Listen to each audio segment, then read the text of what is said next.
I never imagined that a simple food delivery would end with someone in handcuffs, least of all my own neighbor.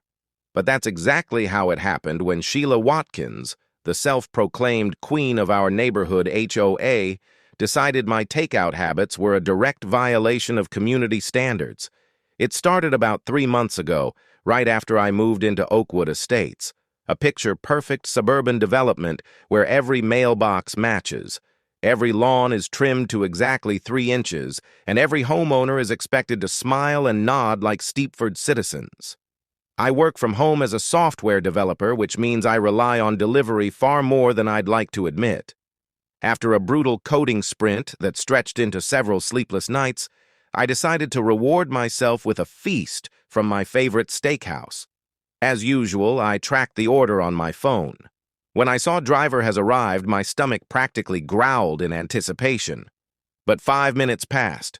No knock, no doorbell. I refreshed the app and there it was, a photo of my food sitting at a front door. Only problem: it wasn't mine. I called the driver immediately. He sounded confused, swearing he followed my instructions to the letter. "The lady said she was expecting it," he explained. "She even gave me your name when I asked." That was the first time I met Sheila Watkins. Early 60s. Hair so perfectly highlighted it could have its own Instagram account sculpted into a sharp weapon-grade bob. As HOA president, she patrolled Oakwood Estates like it was a restricted military base. I recognized her distinctive teal front door from the photo, so I walked 3 houses down. When she answered, the mouth-watering scent of my steak dinner spilled out of her home. "Excuse me," I said as politely as I could manage. "I think the driver accidentally delivered my order here." Sheila's expression didn't flicker. With a sugary, sweet tone that was somehow both polite and menacing, she replied, "Oh, I'm afraid there's been a misunderstanding. The HOA has a strict policy against food deliveries after 6 p.m. on weekdays. It's outlined clearly in Section 12.3 of the Community Guidelines."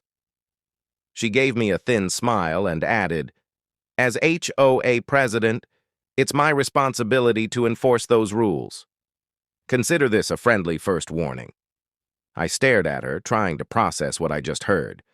"That's my dinner. I paid for it. Can I please have my food?" Her smile never budged. "I've already disposed of it properly. You'll receive a written notice tomorrow.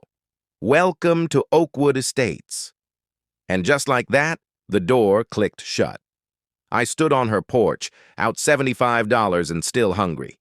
I ended up ordering a pizza out of sheer spite, fuming the entire time. Sure enough, the next morning, a violation notice appeared in my mailbox. Official HOA letterhead, signature, and all. It cited a rule that didn't actually exist in the bylaws I'd received at closing. I emailed the HOA board to clarify. Only automated responses came back. I decided not to escalate. It wasn't worth starting a war over one stolen dinner. But Sheila wasn't done. Over the next few weeks, a disturbing pattern emerged. Every time I ordered delivery, somehow she got to it first. It was like she had a built-in delivery radar. Sometimes she claimed the drivers were violating parking regulations by idling too long. Other times, she told them I'd canceled the order but forgot to call the restaurant. Once, unbelievably, she pretended to be my wife, saying I was indisposed and she'd take the food on my behalf. By the time I realized what was happening, I'd lost nearly $300 in meals. I decided enough was enough. I installed a doorbell camera and started documenting everything. I sent formal complaints to both the HOA board and the management company overseeing Oakwood Estates. The other board members seemed sympathetic, but no one dared to challenge Sheila. "She's been president for almost 10 years, one neighbor whispered to me after a tense community meeting. Last year, she had the Petersons' maple tree removed while they were on vacation because she said it dropped too many leaves on the sidewalk. The year before, she fined the Garcases daily until they erased their daughter's chalk drawings from their own driveway. Nobody stands up to her. That's when I decided to stop fighting fair. I placed a massive order from the most expensive French restaurant in town. The total just over $520. It was outrageous. But I wasn't buying food. I was baiting a trap. The order included several bottles of expensive wine, Wagyu beef tartar, truffle-infused entree, and rich desserts. I waited near the window, watching as the delivery car rolled into our cul-de-sac. And right on cue, Sheila marched out of her house like a general on patrol, intercepting the driver before he even made it to my porch.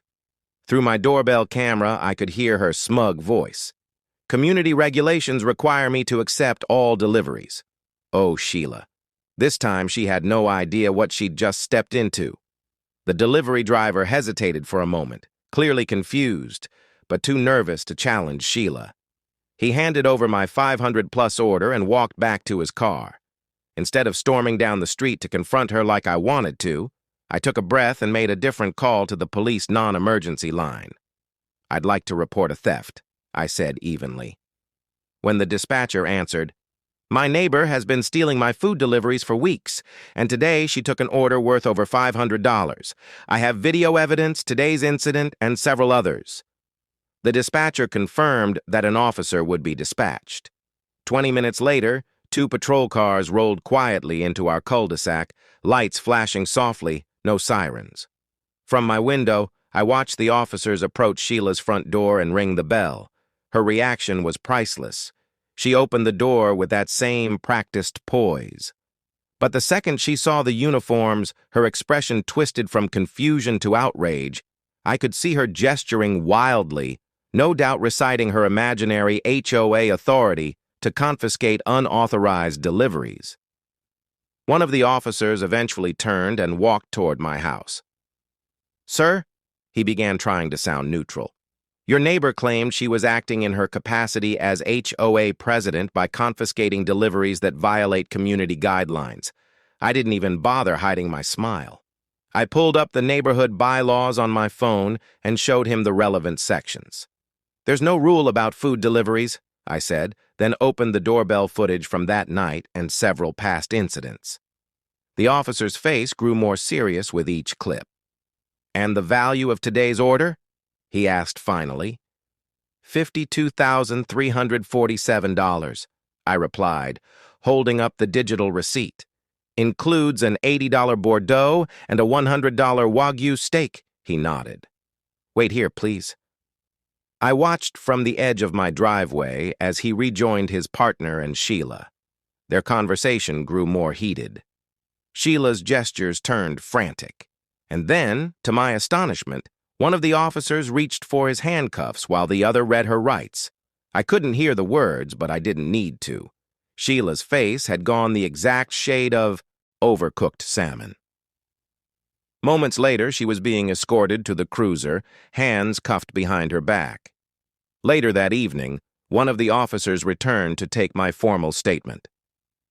"Your neighbor is being charged with grand larceny," he explained matter-of-factly. "Theft over $500 is a felony here.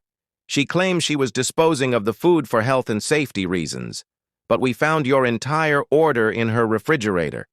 The wine was still on the counter." He gave a small wry smile. Apparently, she was surprised to learn that being HOA president doesn't grant her the power to seize other people's property. The neighborhood's reaction was immediate and intense. The following evening, an emergency HOA meeting was called. When I walked into the community center, it was standing room only. Sheila's name was the only item on the agenda. One by one, neighbors stood up and shared their own horror stories about her overreach. The board members, clearly uncomfortable, sat stiffly at the front of the room as residents recounted years of petty power plays.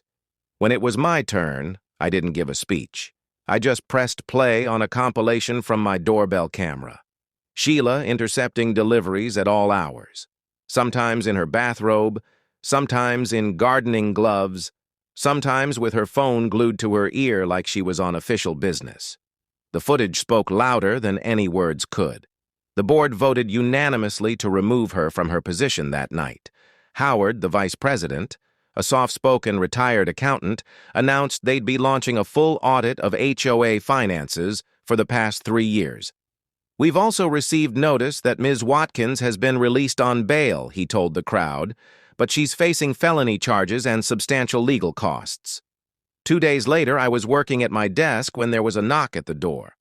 I opened it to find Sheila, except not the Sheila I knew. Gone was the iron-fisted neighborhood tyrant with perfect hair. Her highlighted bob hung limp. Her makeup was barely there. She clutched a designer purse like it were a lifeline. "My attorney says I need to make restitution," she said softly. Her voice was fragile, frayed around the edges. She thrust a thick envelope toward me. "This covers everything you lost, plus interest."